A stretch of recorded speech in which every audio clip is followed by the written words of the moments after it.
Page 68. Exercise G. Listen for details. Segment 1. Okay, guys, we really ought to get started on our presentation. I've started our first slide. I'll bet a lot of people don't realize that sneakers are a $42 billion a year business.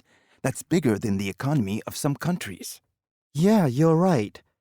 Okay, so I think we should present the sneaker market as a great example of supply and demand. Yes, exactly. It is also a classic example of market controlled by a single company. Nike controls more than 60% of the US sneaker market. They are completely dominant. But the interesting part of the market is at the high end, the most expensive shoes. I think that should be our focus. Nike releases just a small number of these high-end shoe styles every week or so. Sneakerheads, yeah, that's what they call serious sneaker collectors, are willing to stand in line for hours, even days, to buy them. Since the company limits supply, demand is really strong. It would be a good idea to point out that this is only part of the picture. There are really two separate markets for sneakers.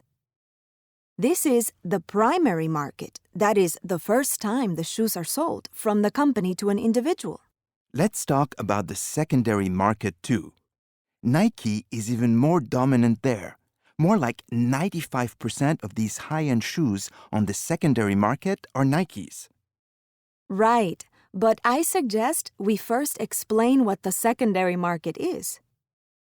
We could say something like, the primary market is when a customer buys a pair of shoes in a store, but some sneakerheads don't like standing in line, so they buy their shoes in the secondary market, mainly from the hundreds of internet sneaker sites.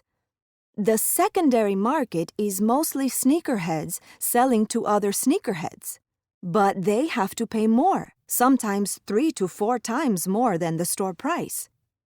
People can make a lot of money on the secondary market. It's a $1.2 billion business, and average profit margins are about 30%.